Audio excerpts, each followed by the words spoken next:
Mirë mbrëma! Në një vend ku fama shpesh është e shpejtë dhe jetë e shkurtër.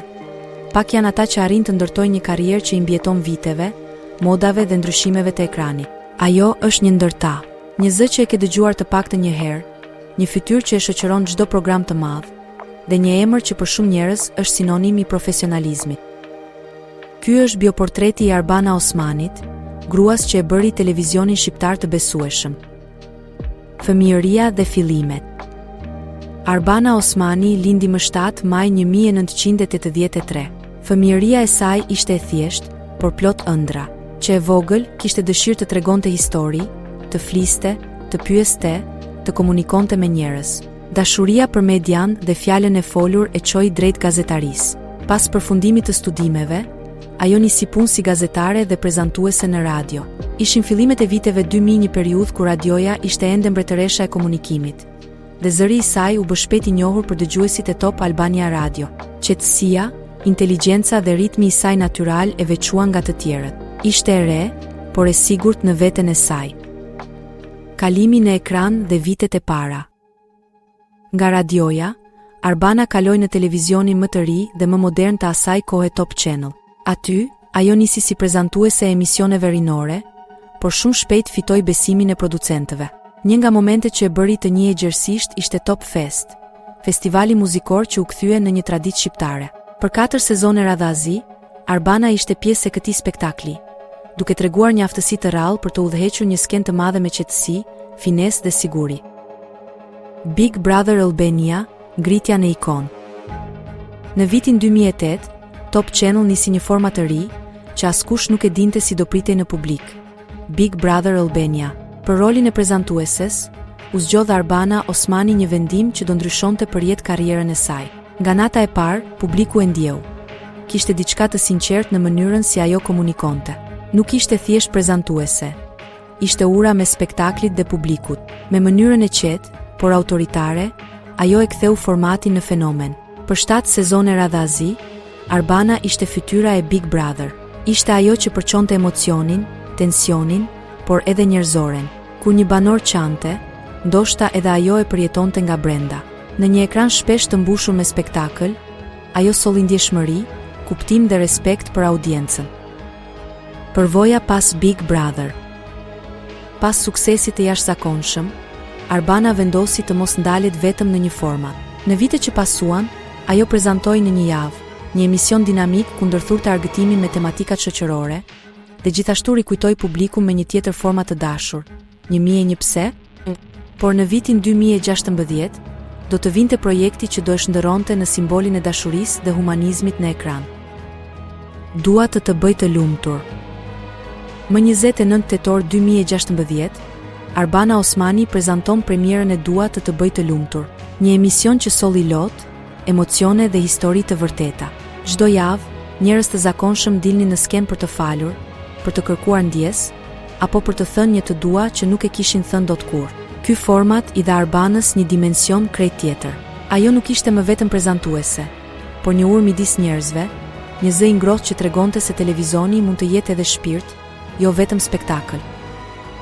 Big Brother VIP dhe rikthimi i madh. Në vitin 2021, Arbana rikthehet tek formati që e bëri të famshme, por këtë herë me një energji të re.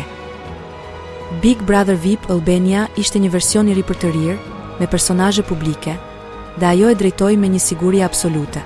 Spektakli u kthye në fenomen kombëtar, duke e sjellë Arbanën përsëri në qendër të vëmendjes si ikona e padiskutueshme e showbizit shqiptar.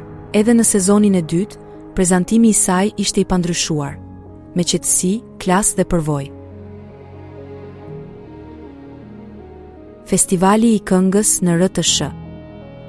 Në dhjetor të vitit 2022, Arbana Osmani mori drejtimin e festivalit të 61 të këngës, një nga eventet më të vjetra dhe më të respektuara në historinë e muzikës shqiptare. Ky ishte një moment i rëndësishëm, jo vetëm për festivalin, por edhe për Arbanën vetë. Ajo solli në atë skenë traditën, elegancën dhe profesionalizmin që e kanë karakterizuar gjithmonë.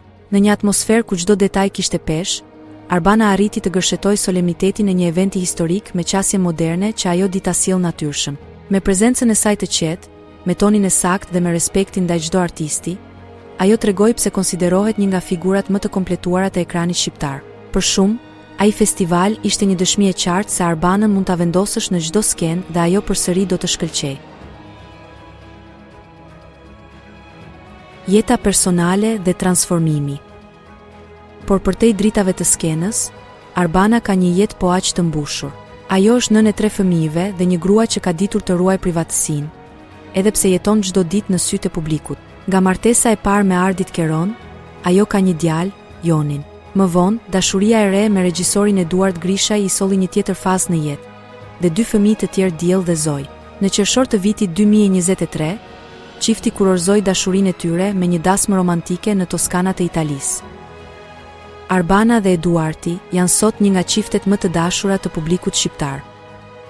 Librat, biznesi dhe pasionet. Arbana nuk është ndalur kurrë vetëm te televizioni.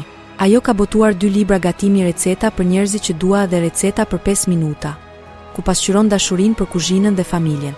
Së fundmi, ajo është përfshirë edhe në sipërmarrje, me markën e saj të restoranteve Banas, që tashmë ka hapur dyert në Tiranë, Shkodër dhe Prishtinë. Një tjetër dëshmi se për Arbanën, suksesi nuk është qëllim, por proces, një rrugëtim i përditshëm. Mirëmbrëma yje, kapitulli i ri në YouTube. Në kohën kur televizioni po ndryshon formë, Arbana Osmani ka gjetur mënyrën për të evoluar me të. Projekti i saj më i ri, Mirëmbrëma yje, është një seri intervistash në YouTube me figura të njohura të artit e medias. Është një hap drejt brezit të ri të audiencës, por me të njëjtin stil, elegant, i ngrohtë dhe njerëzor. Arbana Osmani, pas më shumë se 20 vitesh karrierë, vazhdon të mbetet aktuale dhe ndoshta më e dashura se kurrë. Trashëgimia e një figure. Në një industri ku shumë emra vinë e shkojnë, ajo mbetet konstante.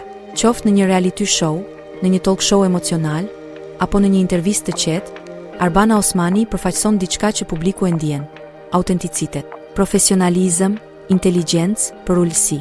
3 fjalë që përmbledhin rrugëtimin e saj.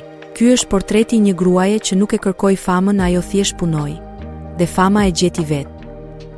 Ky ishte bioportreti i Arbana Osmanit, historia e një gruaje që u bë simbol i besueshmërisë dhe forcës në ekran. Abonohu për më shumë portrete të yjeve shqiptar dhe shkruaj në komente. Kë dëshiron në episodin tjetër. Shihemi shumë shpejt në episodin e radhës.